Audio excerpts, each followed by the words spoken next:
Shalom, Sister Kate here. Welcome back to the channel. Thank you so much for watching. I try to spread knowledge. I try to stimulate thought on your part. I'm trying to share things with you. So today, the sharing is about 3 notices that I got on my phone. All of them are about food and food products that may be contaminated that are being recalled on a national level. One of them is Simmons chicken, pre-prepared chicken products, pre-packaged chicken products, not the legs that are on a styrofoam thing with plastic over them, but like stuff that comes in a box, chicken nuggets and things like that, already flavored. Simmons is recalling 2 million pounds of chicken, which they send to institutions, hospitals, restaurants, etc., for possible contamination, including metal. 2 million pounds, that's a lot of chicken. 8 states. 8 states, that's right. The second is frozen berries, which are in stores called Aldi's, and I think they said Rayleigh's. And the frozen berries may have Listeria. No, the frozen berries may have hepatitis A. There we go, sorry. Now, how hepatitis A would get into frozen berries, obviously that happens at the production end of it. Hepatitis A, you can get a vaccine for it. It's not the most serious hepatitis. Hepatitis C is the most serious. However, it is a disease. I mean, if you have a vaccine for it, it's a disease. So it will cause you health problems. And then the third recall is frozen vegetables. And the stores listed at least were one called HEB, which I don't recognize, and Walmart. And it is for these frozen vegetables, and they have possible Listeria in them. So 3 recalls on one day.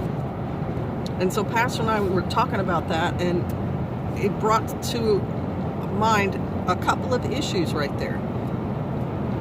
One, there's something slipping in the food production in the United States as far as health and safety. And my conjecture on that is simply it's so large now that it's harder and harder to regulate and to keep strict standards because it's such a broad, business. You know, there's so much involved. 2 million pounds of chicken going through there, and the statistics on just food preparation for the United States on a daily basis is kind of mind-boggling. I think I read 50,000 chickens and 18,000 cattle are slaughtered any day, and then Pastor said that's probably per state. That's probably not national. It's a staggering amount. And unfortunately, in the food production business, it's usually a production line, where you'll have a belt and, part of it automated, and every once in a while a human being has to do something in there. It's boring work, it's repetitive, and it doesn't require a lot of educational background in order to do it. And it doesn't pay well either, but lots and lots of people are needed to do this food production. And it would be really, really easy in a long, boring process with this automated deal to slip something into the food. Or if you just weren't keeping up your own general health standards, if you're not washing your hands, or if you're coughing or sneezing or any of that stuff, and you're not, disinfecting your hands while you're doing it, it's going to be easy to infect the food as it's being processed, and you're the person processing it. And then you have to look at like I said, the workers do not have to have a doctorate. It's basic manual labor. And in some industries, they're importing foreign workers because they're cheaper. They don't complain as much. And some of the cultures of the people they're importing do not stress personal cleanliness. The culture itself, some of them, they use one of their hands for wiping their rear end after they go to the bathroom. And this is a cultural thing, meaning it's something the whole country, the whole culture does regularly for years and years and thousands of years. And these are people who are processing our food as well. And so the whole food production in the United States is just ripe for problems. And every summer, every year, we hear Listeria outbreaks and things like lettuce or kale or spinach from workers who are harvesting it to producing it and just not keeping a cleanliness standard. And then this is just a general, as things get bigger and bigger and bigger, it's harder and harder to keep it compact and tight. You need more and more regulators, you need more and more inspections.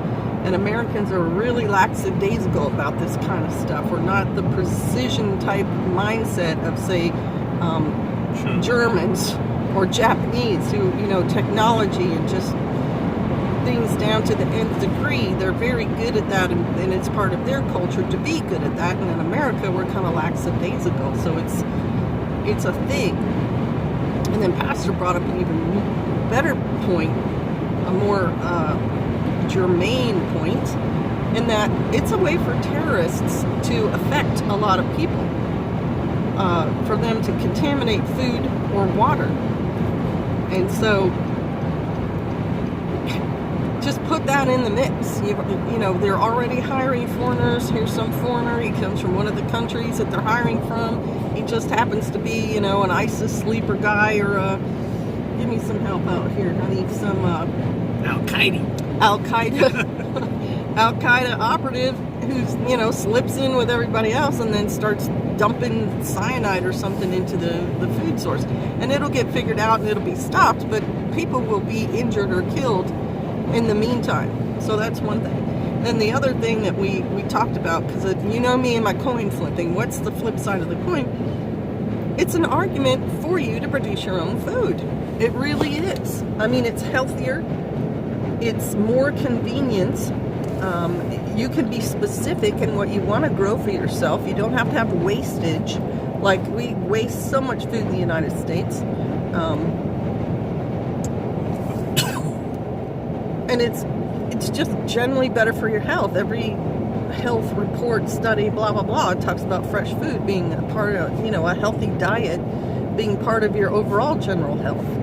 So if you grew your own berries and you froze them yourself, or you dehydrated them or whatever, you can be clean and precise and what am I trying to say, dedicated to your own food source, and make sure that things like listeria, which is a stomach ailment that makes you have diarrhea and throw up and all that stuff, it comes from other people's gut systems. You can make sure your food doesn't have that on it. You can make sure your food doesn't have hepatitis A on it.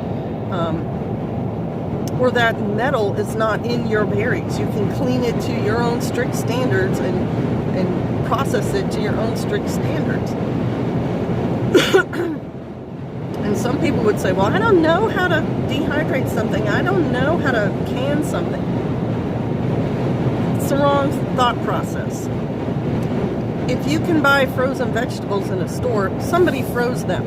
And it was somebody who was not a rocket scientist. Go online, watch a few videos, Google it. Freezing food usually just requires you to wash it, blanch it for a short period of time, like 30 seconds in boiling water, and put it on a cookie sheet in your freezer. I mean, you're capable of doing that. If you can make a cupcake, you can freeze your own vegetables and fruit. And canning, it's the same. If you buy canned green beans, somebody canned it. It wasn't magic. They didn't wave a wand over it. Ball Canning Company has been